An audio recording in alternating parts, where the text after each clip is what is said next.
The Joe Rogan Experience. I was out in this drainage, this grizzly bear. This grizzly bear, my dad's there, and I'm cow calling. Okay? And you think the elk's coming, I think this elk's coming. but it's not. It's not. I see the elk go across this ridge, right? It goes across this ridge.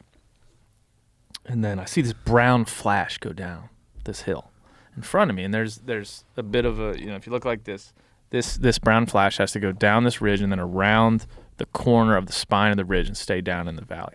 I know that above me is a elk carcass freshly killed yesterday. So I'm calling, I'm waiting for this big bull elk. I'm looking this way, and I turn around. I look down below me, and 100 yards below me, my dad's here, I'm here, and I turn around below me, and there's a giant bear 100 yards below me. I turn all the way around. I'm like, Dad, there's a bear. There's a bear. There's a bear. There's a bear. I have my pistol right here. Does your dad have a pistol? He's not. He has a bow only. I have a pistol and bear spray. Does your dad have bear spray? He does not. At this point, he's not. So luckily, I'm between him and the bear. The bear goes down the drainage. I remember, as a hunter, mostly I'm worried about is this a black bear or a grizzly bear. I didn't know at the time. It was kind of shadowed in this ravine as it was going up. And I'm looking through the binos. I'm like, I don't know what this is. I'm not sure if it's a black or grizzly bear. Grizzly bears have a distinct hump that you're looking for that's different from a black bear. And they can be, and this black bear's sauntering down. At the risk of making this a longer story, Yeah. explain why it's way more dangerous if it's a grizzly. A black bear, you and I have experienced this in Alberta together.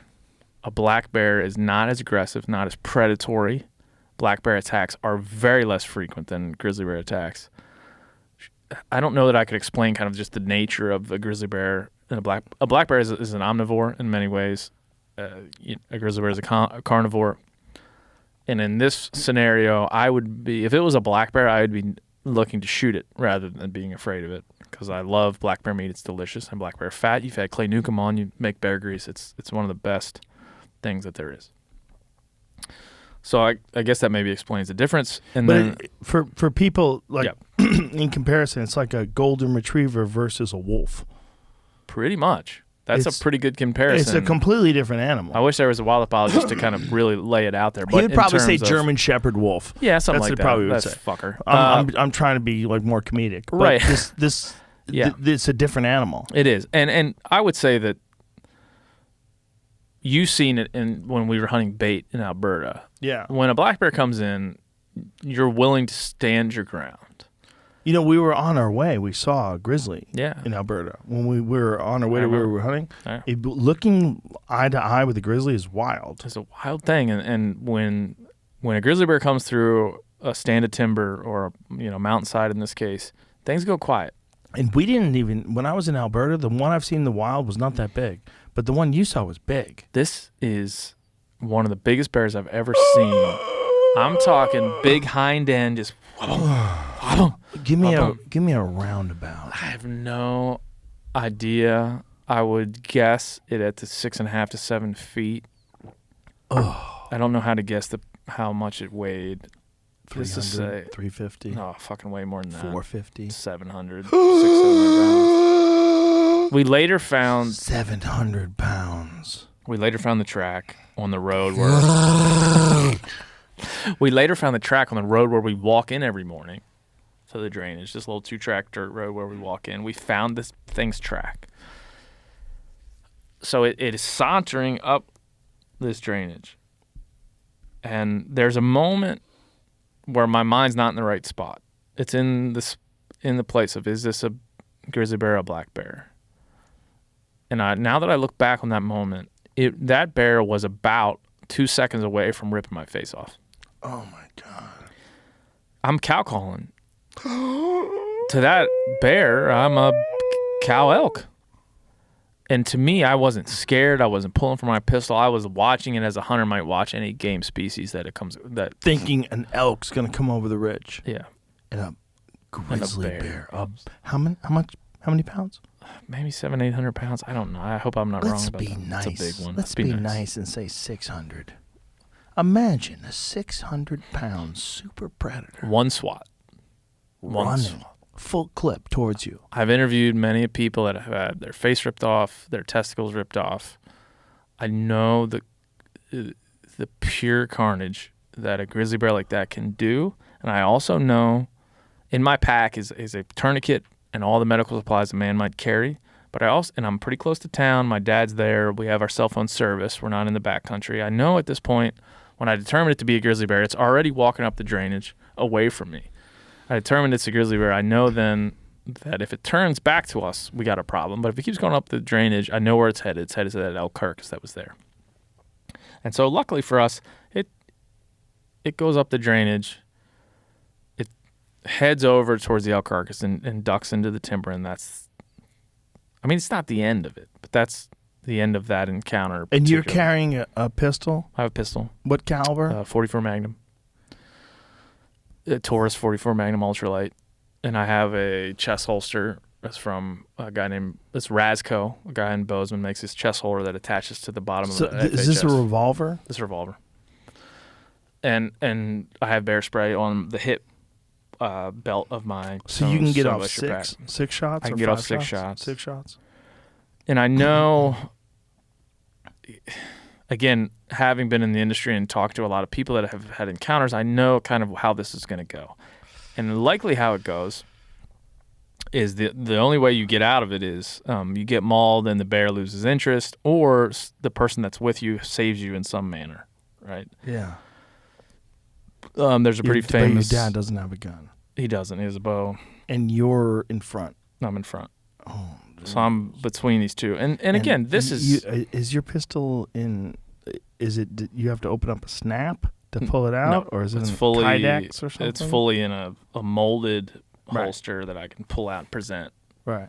Easy. It'll be double action because I don't have it cocked. And do you have a thought when that's happening where he might run away, but if I shoot him, he might attack me? Yeah, I mean, there's like a calculation, right? Yeah, and again, as a hunter, I'm more interested in what is this thing doing? Why is it here? Than I am like I should run away. Right. And that is, I think, both appropriate and also probably not the best thing to be doing, man. Like you should probably be. Can you remember what you thought? Like what went through your head when you realized it wasn't an elk, and it was a giant grizzly bear? Finally. Yeah. Because you are in a country where dude, I've been out in June setting a trail camera and heard a wolf howl. I told you I talked to the game warden. He's like, there's bears around. And so the thing that you do is you prepare for the worst, and you really, really prepare for the worst. And I did it knowing that there's folks that I've talked to, like I said, that have had really life-changing experiences. One of them in Kodiak, a brown bear ripped off his testicles. One of them in Alaska, a brown bear, I think grizzly bear, ripped off his face. And so I know these stories. I know them all too fucking well. Well, there's a video of that one guy. Yeah. Pretty recently. Glenn Bond. Yeah. How many, 4 or 5 years ago, right? It would have been back in, roughly whatever, that. Give or take a few years. Yeah. That one is available online. It's horrendous. Kind of, yeah. They keep pulling it offline. They put his face back together again. Pretty good. I have the full... I talked to that guy. I know that guy very well, and I have the full story of that. You can listen to it on the Hunting Collective. There's a podcast with Brett Bond. I listened to it. It's amazing. It's a whole nother show, probably.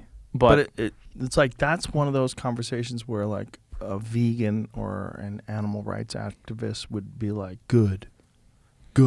Some people might say that. Some people might say that. Like, I'm glad that fucking and bear people got said that guy. about Brett Bond and his father Glenn. Yeah, who they was did. attacked. There was a lot of people saying like, because they were hunting bears at the time, and they were hunting bears in their den on the Denali Highway in Alaska. Yeah. And so people were like, good. You hunt them in their den, that's what happens. And again, and that's where I come back to the emotion of finally, because so much of my hunting life in Montana has been anticipation of those encounters. And that was the first ever? With a bear, with grizzly bear, yeah. Wow. Well, not the first ever in my life. First ever in Montana. I was once on a caribou hunt up in Northwest Territories. they helicopter you out into the middle of nowhere, and then you have I think a 12-hour delay before you can hunt once you've been helicoptered into the wilderness. I think it's 12 or 24 hours, but you have a delay before you can hunt. So you literally have to sit there and wait. And we were there at a time in August when there was no darkness. It was literally light pretty much the entire 24-hour day. And so we sat on a ridgeline, and we were glassing for caribou in the period where we couldn't hunt. And here comes this sow grizzly bear down this drainage. Every bush that she went by, whack! Every piece of moss, she just whack! Just crushed. She was upset. She's having a bad day. Whether her cub got taken or she was just in a predatory mood, I remember glassing her with a spotting scope going like, hope she doesn't come over here. And we were sitting on kind of a... Is that normal behavior when like a cub gets eaten by a boar?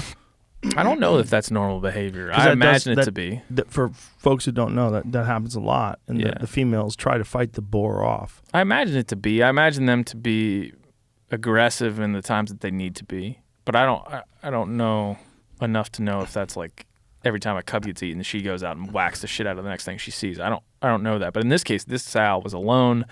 She was not... she didn't look all that mature, but she was going down this drainage. Just everything she saw, she was hitting. And I thought, well, if she comes by me, you're fucked. I'm fucked. Yeah. And we were kind of on what we would call a glass and tit, which is kind of a raised up ridge, and glassing. And she got at some point below us where we couldn't see her. What a terrifying idea of a mad grizzly, like a road raging grizzly. You're like, dude, oh.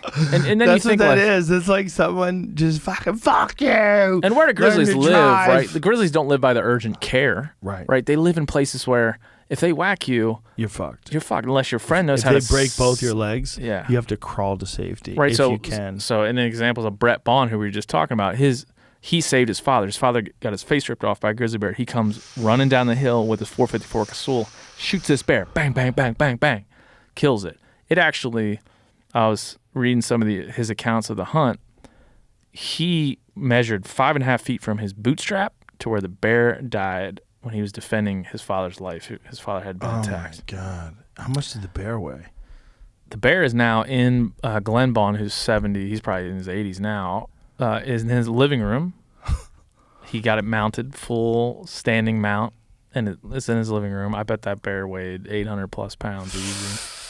And again, apologies for getting that wrong if that's the case. But we got to wrap this up. But before we wrap this up, yeah, how does that bear story end? Is that it? Yeah, the bear leaves and goes to eat that elk carcass. How close were you at the closest time? 80 yards. Toward death. How many seconds would it take for a bear to sprint at you from 80 yards? 2. Do you think you'd have time to pull the gun? Well, we did a whole thing with Clay Newcomb, if you look on the old Meat Eater YouTube, where we tried to figure out how quickly you could draw your bear spray or your pistol. Not so quick. Not so quickly. Not so quick. I probably would have gotten mauled. But again, that's the reality of the world in which we live, Joseph. That's a nice thing to say if you don't get mauled. If you do get mauled, you should say, I should take up roller skating. Yeah, if you don't get mauled, you're like, ah! If you don't get mauled, you're like, I am going roller skating from here on out. I'm going to take up crochet. Yeah. Like if you got mauled and you had the opportunity to not get mauled, you're like, yeah, I'm going to do something else. I'm going to keep my face.